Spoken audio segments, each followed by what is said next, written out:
Ariane, on discute aujourd'hui d'éducation sexuelle des ados, mais au-delà des caricatures là, qui sont faciles à dessiner, là, sait-on vraiment ce qu'est un ado? À toi la parole.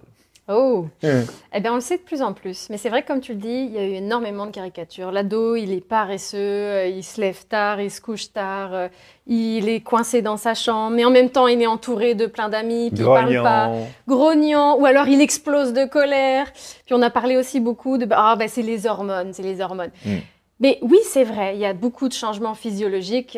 C'est les premières menstruations à la puberté, autour de 12 ans pour les filles. Pour les garçons aussi, il y a énormément de changements au niveau de la musculature, au niveau du désir sexuel, de la libido, les taux de testostérone. Il se passe beaucoup de choses. Mais il se passe aussi beaucoup de choses dans le cerveau qui expliquent vraiment ce passage à l'âge adulte.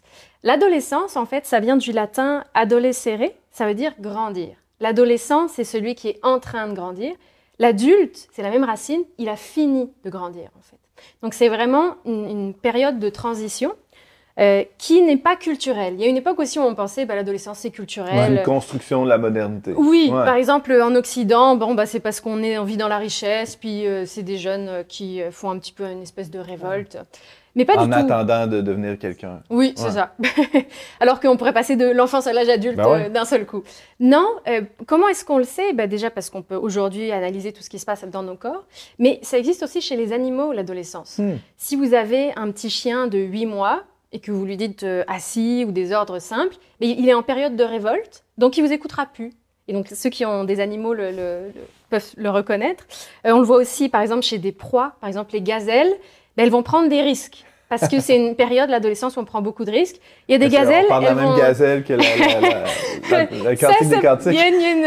On peut faire une analogie, mais les gazelles, elles vont s'approcher des prédateurs. Mais très proches, juste pour voir ce qui se passe, puis ensuite elles s'en vont. Quand elles sont à l'adolescence. Elles manquent de discernement un peu, là. Tout à fait. J'ai l'impression que c'est comme le passage de... J'ai été élevé par mon parent à, là, je vais devenir un adulte, mais il faut que je puisse tester... Exactement. Chez les ados, la liberté, chez les animaux, la sécurité, je suppose, ou ses propres capacités. C'est tester le risque pour finalement mieux le comprendre. Et donc, c'est la prise de décision. Et donc, nous, nos décisions, elles se prennent dans une zone qui est juste devant, là, dans le front, c'est le cortex préfrontal. On est prêt, en fait, à donner la vie. Notre appareil reproducteur, il est rapidement prêt. Autour de 14 ans, une jeune fille peut tomber enceinte. Un garçon aussi peut mettre enceinte une jeune fille. Mais par contre, la capacité de prendre des décisions éclairées, c'est jusqu'à 20-24 ans. Donc, c'est pour ça que, habituellement, on incite les jeunes à pas avoir des relations sexuelles trop tôt, mais tout simplement parce qu'ils sont pas en capacité de prendre ces décisions. James? Tu disais, Ariane, justement, l'adolescence n'est pas une invention, mais quand même, aurais-tu l'impression qu'aujourd'hui, en Occident, au 21e siècle, en tout cas, il y a une manière de vivre l'adolescence où on a des attentes, où on construit l'adolescence d'une manière particulière que j'ai l'impression qu'on n'avait pas à d'autres époques? C'est parce que je pense qu'on idéalise beaucoup la jeunesse en général. C'est une période de la vie, et ça aussi, ça s'explique dans le cerveau. On est tous un peu nostalgiques de la période 15-25 ans.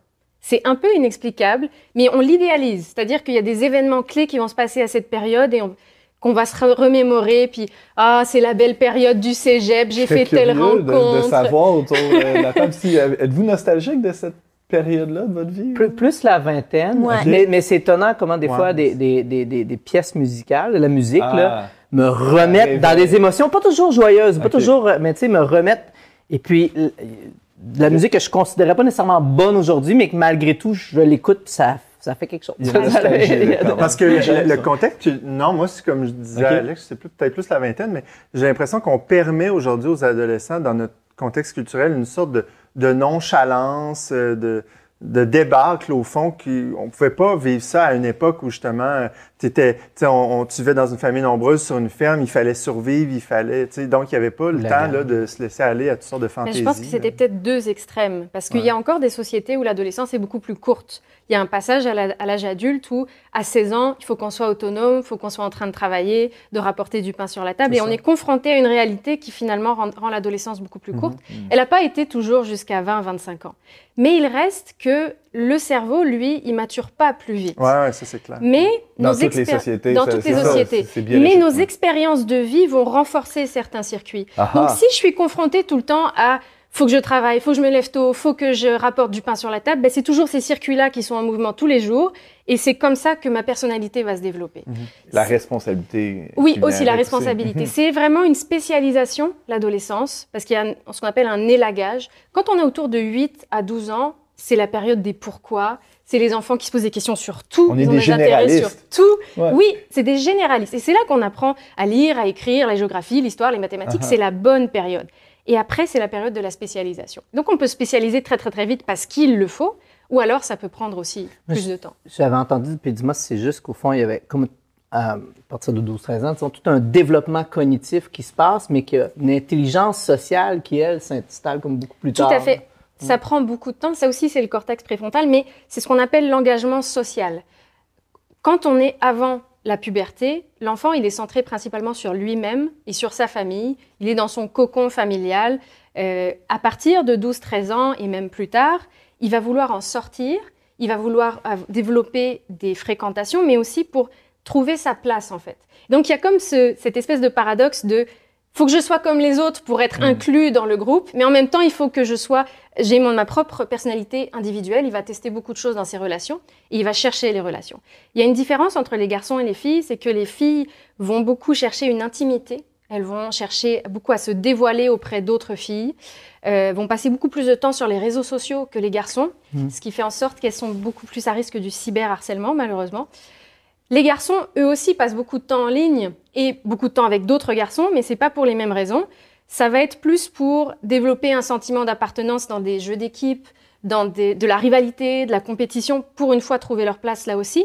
Et en ligne, c'est beaucoup les jeux vidéo, donc là aussi une compétition qui peut être virtuelle ou avec des personnes qu'ils connaissent. Et le risque, c'est plus de l'isolement. Donc, on a beaucoup plus des phénomènes de garçons qui vont se retrouver beaucoup plus tout seuls dans leur chambre, connectés 24 heures sur 24 à leur ordinateur. Et ça, c'est... Vas-y. Ben, est-ce qu'un moyen, au fond... Parce que dans ce que tu dis, bon, les garçons, les jeux en ligne, il y a toute la dimension de compétition, les filles, la socialisation. Est-ce que, au fond, pour éviter qu'ils soient constamment sur les écrans, il faudrait encourager ça, mais sous d'autres formes, que ce soit le sport ou l'art? Oui, tout à fait. La musique, les concentrations musicales au secondaire, les équipes sportives. L'impro. Oui. Tout est bon. Tout ce qui permet des rencontres, en fait, ça aide le jeune à comprendre c'est quoi les relations sociales réelles. S'intéresser à l'autre pour ce qu'il est aussi. S'intéresser à l'autre, et c'est la période où il est capable de commencer à se mettre à la place de l'autre. Ce qu'un plus jeune n'est pas vraiment capable. Mais le problème, c'est qu'il vit toutes ces émotions. Ça aussi, c'est quelque chose qui est spécifique à l'adolescence. Il vit toutes ces émotions de façon exacerbée.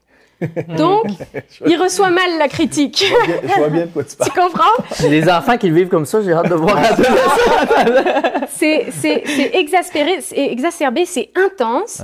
Et ça cause des risques. C'est pour ça que tu parlais, on a un phénomène où c'est un peu nonchalant, l'adolescence. Le problème, c'est qu'on les laisse un peu trop tout seuls, les ados. Parce que ils nous montrent des signes que moi, je veux être tout seul, je veux être indépendant, je suis avec ma gang d'amis. Mais ils vous diront jamais qu'ils ont besoin de votre support alors qu'ils en ont besoin. Ils ont besoin d'une certaine protection selon leur âge. Pourquoi? Parce qu'ils sont pas capables de prendre certaines décisions. Ils sont curieux. Dans le cerveau, il va y avoir des sécrétions d'un neurotransmetteur qui s'appelle la dopamine à chaque fois qu'ils essayent quelque chose de nouveau. Alors, l'aspect positif, c'est que les adolescents sont hyper créatifs. Mais l'aspect négatif, c'est que c'est la période pour l'alcool, les premières relations sexuelles, les excès de vitesse aussi chez les garçons beaucoup, parce que ça déclenche du plaisir.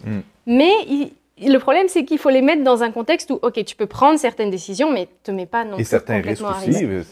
Oui, certains risques sont bons. J'ai l'impression que c'est aussi l'occasion de justement proposer à ton jeune d'aller faire une expédition en montagne, du camping, de vivre des expériences comme ça, où là, tu es en relation avec ton enfant. Puis tu donnes du temps à ton enfant, mais il vit des choses nouvelles.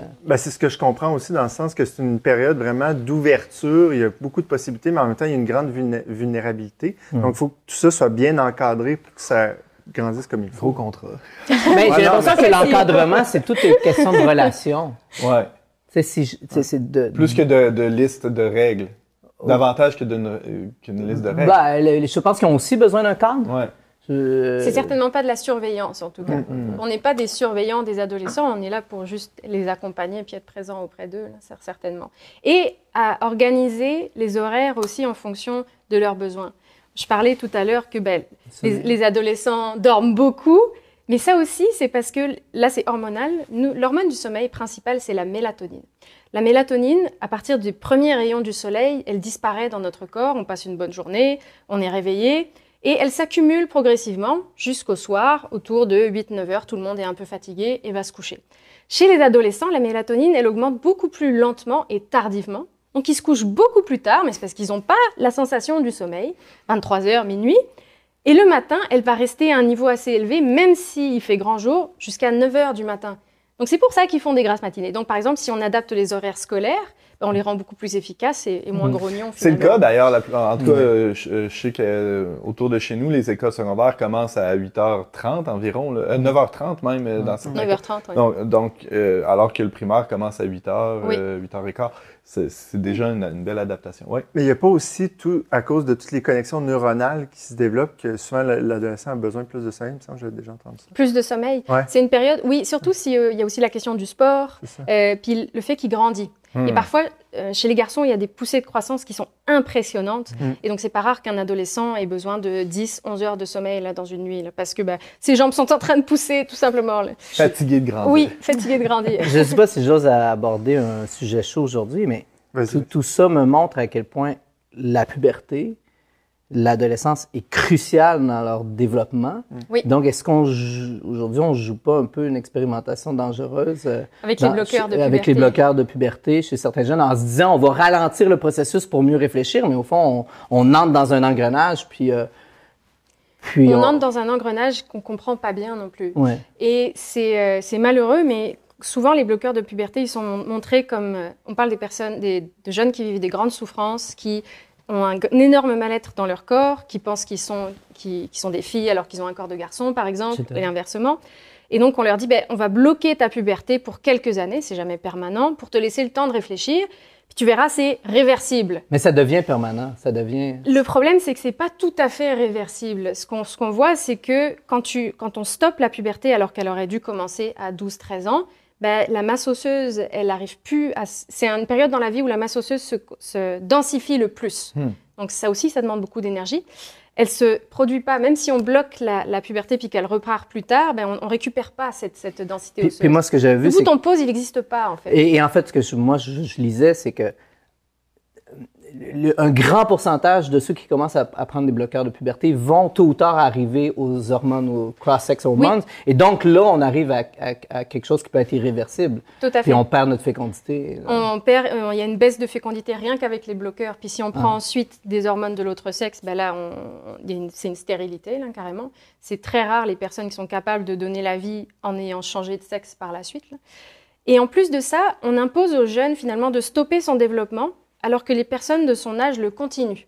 Donc, il continue d'aller à l'école, le jeune, puis de vivre avec les autres, puis de vivre la même chose, mais son corps se développe plus. Décalé. Puis est-ce que le cerveau décalé, aussi... et le cerveau est décalé aussi. Il y a même, c'est sûr qu'il faudrait plus d'études, mais il y a même au niveau du développement intellectuel, ça a un impact. Parce que quand on stoppe tout, on stoppe cette tempête aussi. On appelle ça un brainstorm, cette tempête dans le cerveau aussi. J'ai juste l'impression qu'aujourd'hui, on devrait avoir une énorme prudence dès qu'on touche l'enfant, l'adolescent, puis d'être patient, d'attendre qu'est-ce qui peut changer d'ici l'âge adulte. C'est documenté d'ailleurs, Ariane, tu avais fait un article là-dessus dans le Verbe qui disait que la puberté est en elle-même presque un remède à ces troubles de genre-là. Parce que c'est l'affirmation sexuelle qui se vit au travers de la puberté. C'est difficile, la puberté, parce que le corps change. Particulièrement chez les filles, il y a aussi une sorte... Il y a beaucoup de préoccupations liées à l'image corporelle par rapport aux autres. Parce que le corps change énormément. Puis il n'est pas comme telle autre fille. Puis il n'est pas comme les vidéos et les photos que je vois partout de femmes parfaites inatteignables. Il n'est pas le même que dans la pornographie non plus. Et donc, ça crée vraiment une anxiété qui est exacerbée par le fait même de la puberté parce que on ressent nos émotions... On vit tout intensément. Tout intensément.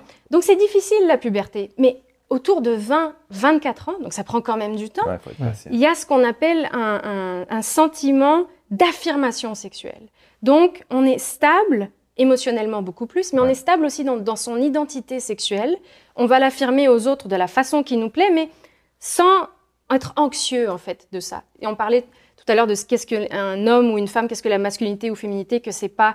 J'ai pas besoin, finalement, de le montrer aux autres. Ça arrive seulement à partir de 20 ans. Et j'ai l'impression qu'aujourd'hui, on crée l'anxiété parce qu'il faut que le jeune s'identifie, il faut que le jeune performe quasiment une identité, qu'il la montre, qu'il la... Faut qu'il sache tout de suite. On l'anticipe trop.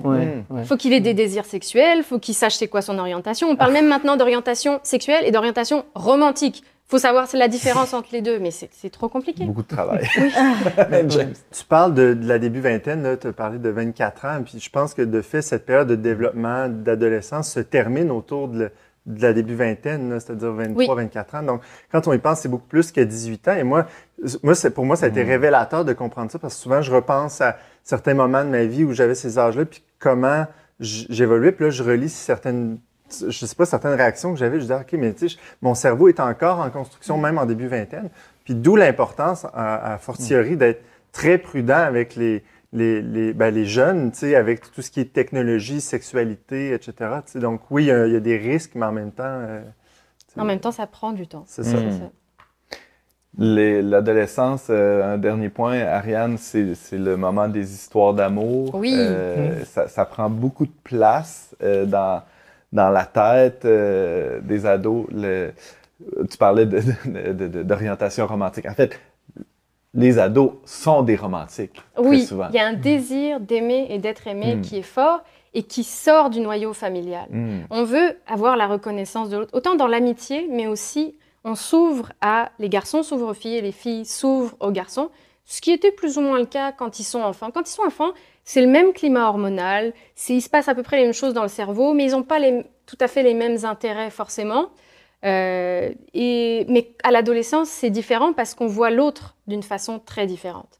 Le garçon, par exemple, et les hommes en général, ça a été étudié à plusieurs reprises, il y a des zones de nos cerveaux, c'est les zones de l'émerveillement. Et donc l'émerveillement, par exemple, si on écoute une symphonie de Beethoven, cette zone-là, elle s'active chez tout le monde sur la planète, c'est universel. Ou certaines œuvres d'art, certaines sculptures, certains paysages. Et les hommes, la beauté physique féminine, c'est particulièrement fort. En fait, ils sont attirés par ça. Les femmes, beaucoup moins. En fait, la beauté physique d'un homme va être importante, mais aussi, ça va entrer en compte le statut social, qu'est-ce qu'ils font dans la vie, quels sont leurs intérêts, leurs passions, leurs relations aux autres. Ce qui fait en sorte que des jeunes filles peuvent tomber amoureuses d'hommes qui sont beaucoup plus âgés, par exemple. Ou plus laids que... Ou pas forcément très beaux. C'est ce qui m'est arrivé. Mais non, très beau. Ah, t'es gentil, mais ma femme est encore plus belle. Et chez les garçons, par contre, c'est waouh.